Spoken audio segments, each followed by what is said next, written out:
আসসালামু আলাইকুম ও নমস্কাৰ। মোৰ নাম মিছ জেছিয়া ৰিকজা খানম। মোৰ দেউতাকৰ নাম মহিদুল ইছলাম, মোৰ মাকৰ নাম হাফিজা খাতুন।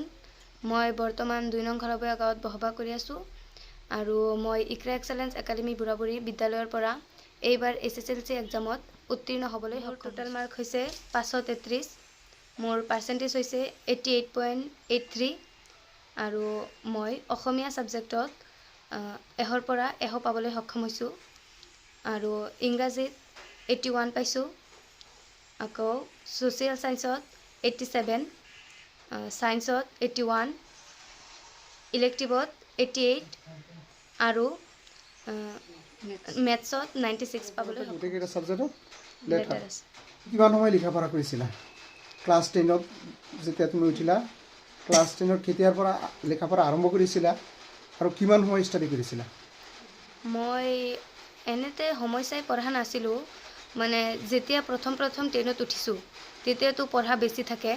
মই চেষ্টা কৰিছোঁ যাতে কিবা এডভান্স কৰিব পাৰোঁ, মানে স্কুলত যিখিনি চলি থাকে তাৰ আগতীয়াকৈ যাতে মই নিজে ঘৰত পঢ়ি সেইখিনি আগতীয়াকৈ শেষ কৰিব পাৰোঁ তাৰ চেষ্টা কৰিছিলোঁ। প্ৰথমতে মই এনেকৈ পঢ়িছিলোঁ, মানে দিনত যিখিনি সময় ভাল লাগিছে সেইখিনি পঢ়িছোঁ। মানে তেতিয়া পঢ়া আছিল কাৰণে পঢ়ি ভালেই লাগিছে প্ৰথম অৱস্থাত। তাৰপিছত লাষ্টত যেতিয়া মোৰ পঢ়াখিনি শেষ হৈ গ'ল, ৰিভিজনৰ সময় আহিল, মানে 3-4 বাৰ ৰিভিজন শেষ হৈ গ'ল। তাৰপিছত মই অলপ পঢ়াটো কমিছিল।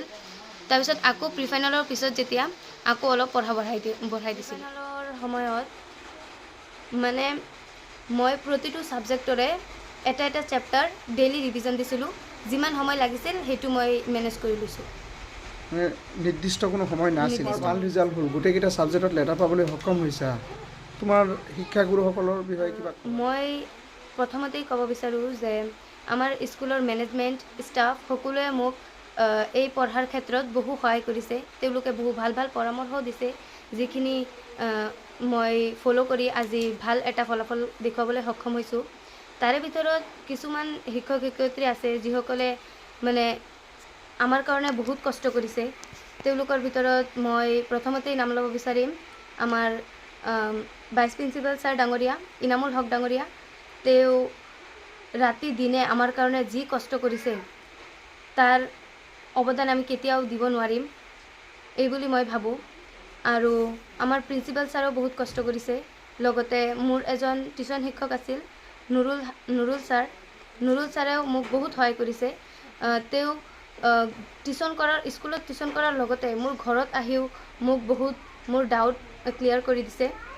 তাৰ কাৰণে মই নুৰুল ছাৰ ডাঙৰীয়াক মনৰ পৰা ধন্যবাদ দিব বিচাৰোঁ। এতিয়া তোমাৰ ভৱিষ্যত পৰিকল্পনা কি? মই ভৱিষ্যতত ভাবিছোঁ যে এটা MBBS ডক্টৰ হ'ম, এজন ভাল MBBS ডক্টৰ হ'ব বিচাৰোঁ। তুমি নৱপ্ৰজন্মৰ ছাত্ৰ ছাত্ৰীৰ কাৰণে কি পৰামৰ্শ দিবা? কেনেকুৱাকৈ লিখা পঢ়া কৰিলে তুমি বা তোমাতকৈ ভাল ৰিজাল্ট কৰিব পাৰিব? মই তেওঁলোকক এটাই পৰামৰ্শ দিব বিচাৰিম যে ইমান চিন্তা লোৱাৰ কোনো দৰকাৰ নাই। ভালকৈ পঢ়িলে ৰিজাল্ট ইনশাআল্লাহ আহিবই। আল্লাহৰ ওচৰত দোৱা কৰিলে বা ভগৱানৰ ওচৰত চালে আল্লাহে এদিন চকু মেলি চাবই আৰু দিবই, মই এইটো বুলি ভাবোঁ। আৰু ভালকৈ অধ্যয়ন কৰি গ'লে ফলাফল পোৱাটো নিশ্চিত এই বুলি মই ভাবোঁ। আৰু যিমান বিষয় আছে সেইখিনি সকলোকেইটা বিষয় প্ৰতিদিনে যাতে অধ্যয়ন কৰিব পাৰে সেইটো তেওঁলোকে চেষ্টা কৰা উচিত। এণ্ট্ৰেন্স পৰীক্ষা দিছিলে নেকি আজমল সুপাৰফৰ্টিত? দিছিলোঁ। তাৰ বিষয়ে কোৱাচোন দিয়া। এণ্ট্ৰেন্স পৰীক্ষা দিছিলোঁ আৰু তাত মই 276 নম্বৰ পাবলৈ সক্ষম হৈছিলোঁ। আৰু তাত নিগেটিভ মাৰ্কিং 400 নম্বৰ আছিল আৰু কাট অফ মাৰ্ক আছিল 200। তাৰে ভিতৰত মই 276 পাইছিলোঁ আৰু নিগেটিভ মাৰ্ক আছিল নিগেটিভ মাৰ্ক কাটি 249 নম্বৰ পাইছিলোঁ অৱশেষত। আউযু বিল্লাহি মিনাশ শাইতানিৰ ৰাজিম। বিসমিল্লাহির রহমানির রহিম। আর রহমান আল্লামাল কুরআন খালাকাল ইনসান আল্লামাহুল বায়ান।